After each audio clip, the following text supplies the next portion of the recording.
ஃபர்ஸ்ட்லாம் weekend வந்தாலே வெளியே போகலான்ற மாதிரி இருக்கும். மூவி போகலாமா இல்லை வந்துட்டு பீச் போகலாமான்ற மாதிரி தான் இருக்கும். ஆனால் இப்போல்லாம் வீக்கெண்ட் வந்தால் நல்லா சாப்பிட்ணும், நல்லா தூங்கணும், மறுபடியும் again Monday to Friday work பண்ணணும். பிரியாணியும் சிக்கன் செமி கிரேவின்னு நினைக்கிறேன், அதுவும் கொடுத்து விட்டுருந்தாங்க. நீங்கள் எங்கள் அத்தை அது கொடுத்து விட்டுட்டாங்க. நீங்கள் பிரேக்ஃபாஸ்ட் தோசையும் சிக்கன் கிரேவியும் வச்சு முடிச்சிட்டோம். மதியம் வந்துட்டு எனக்கும் என் தம்பிக்கு மட்டும் பிரியாணியும் அந்த சிக்கன் கிரேவி மட்டும் வச்சு சாப்பிட்டோம்.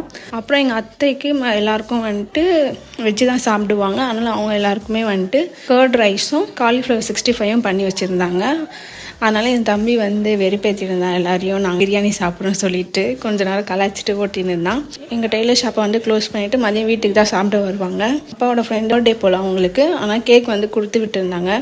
ஃப்ரீசரில் வச்சுட்டு அப்புறமா ஈவினிங்காக கொஞ்சம் சாப்பிட்லாம், சாப்பிட்டதுக்கப்புறம் கொஞ்சம் நேரம் கழிச்சு அப்புறமா சாப்பிட்லான்னு சொல்லிட்டு பால்கனியில் உட்காந்து நல்லா கேக்கு சாப்பிட்டுட்டு இருந்தேன். என்னோட இன்னொரு அத்தையும் வந்திருந்தாங்க. ஈவினிங்காக டீ போட்டு கொடுத்தாங்க. அப்புறம்